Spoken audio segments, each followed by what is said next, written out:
Assalamualaikum warahmatullahi wabarakatuh. Perkenalkan, nama saya Putri Dita Asmarani dari Prodi Sarjana Terapi Gizi dan Dietetika. Di sini saya akan mempresentasikan materi yang saya pilih dari mata kuliah Bahasa Indonesia, yaitu tentang penulisan daftar pustaka. Oke, selanjutnya langsung saja kita bahas materi tentang daftar pustaka. Daftar pustaka. Daftar pustaka ialah daftar yang berisi tentang buku-buku atau sumber lainnya yang digunakan dalam sebuah penelitian ilmiah. Terdapat beberapa sebutan lain dari daftar pustaka, yaitu referensi, rujukan, pranawa, atau sumber pustaka.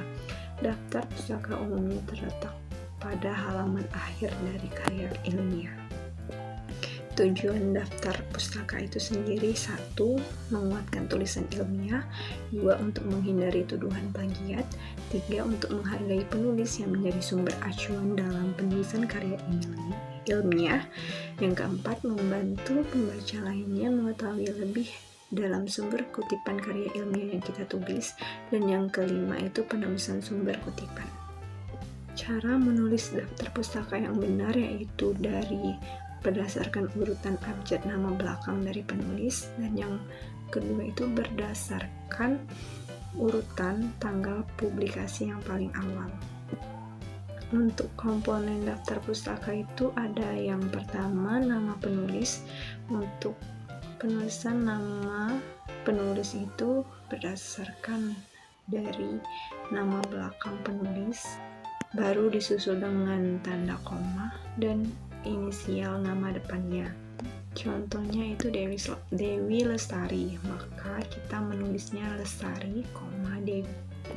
Jika ada 2 atau lebih nama penulis yang tercantum di sumber acuan, hanya nama penulis pertama yang dibalik, sisanya tidak perlu. Jangan lupa untuk menambahkan dan di antara pengarang kedua dan ketiga. Contohnya itu Lestari, Dewi, dan Sumarja. Jika penulis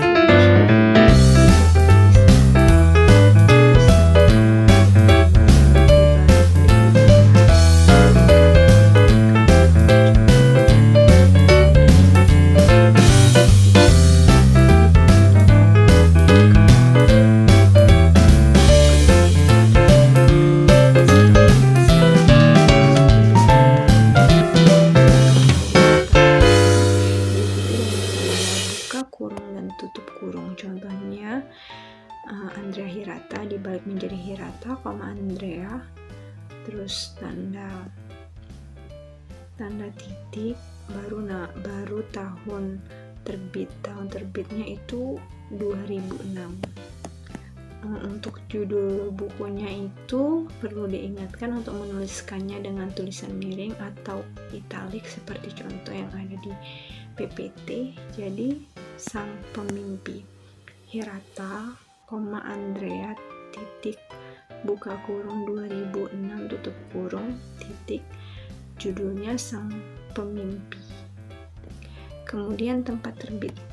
Setelah judul, beri tanda titik, kemudian beri tempat terbit dari buku tersebut.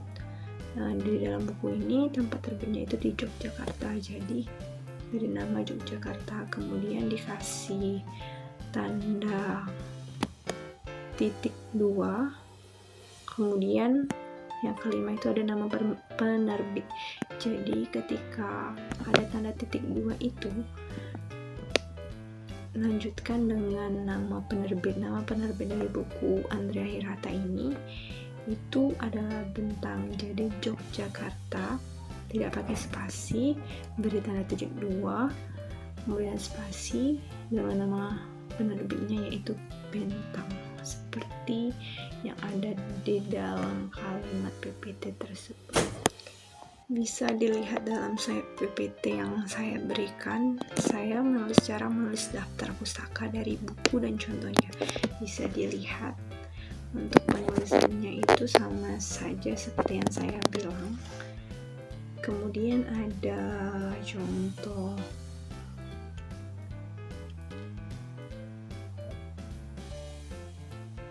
cara menulis daftar pustaka dari artikel jurnal juga udah saya cantumkan caranya. dengan cara penulisannya itu nama penulis, kemudian tahun terbit, judul artikel jurnal, nama jurnal yang ditulis italik, kemudian volume jurnal ditulis italik juga, ada isu atau nomornya, kemudian halaman. Untuk contohnya bisa dilihat. Kemudian ada cara penulisan daftar pustaka dari internet atau website. Penulisannya sebagai berikut: penulis halaman tersebut, baik orang maupun organisasi, kemudian tahun halaman, judul halaman itu ditulis italik, tanggal diaksesnya, bulan, hari, tahun dari halaman web. Contohnya juga udah saya tampilkan. Kemudian itu ada macam style penulisan daftar pustaka. Macam style penulisan daftar pustaka itu ada 3. Yang pertama itu ASA style atau American Social Association. Penulisannya itu dibilang cukup mudah karena penulisan daftar pustaka ini sering digunakan oleh Indonesia. Untuk contohnya bisa dilihat, itu ada J, Francine titik 2018 titik, kemudian judulnya itu Seni Hidup Minimalis titik Jakarta, kemudian tanda titik 2, tulis nama penerbitnya yaitu Gramedia. Yang kedua itu ada macam style penulisan dari daftar pustaka APA-Style atau American Psychological Association. Dengan penulisan APA-Style ini berdasarkan dari Microsoft Word. Ini bisa dilihat contohnya itu ada Harari, Y.N. tanda buka kurung 2018 tutup kurung titik judulnya yaitu 21 Lessons for the 21st Century. Nama penerbitnya Random House. Kemudian yang ketiga itu ada daftar pustaka dengan style Chicago dengan cara penulisannya yaitu Jaya, Thomas Hidayah titik 2004 tanpa buka kurung dan tutup kurung. Kemudian berikan nama judul dari bukunya, itu judulnya Kierkegaard dan Pergulatan Menjadi Diri Sendiri, itu ditulis italik dengan nama kota penerbitnya Jakarta, tanda titik 2 KPG. Mungkin sekian presentasi materi tentang daftar pustaka yang saya buat. Mohon maaf apabila ada kekurangan dalam presentasi yang saya sajikan. Kepada Allah saya mohon ampun. Wabillahi taufiq wal hidayah. Wassalamualaikum warahmatullahi wabarakatuh.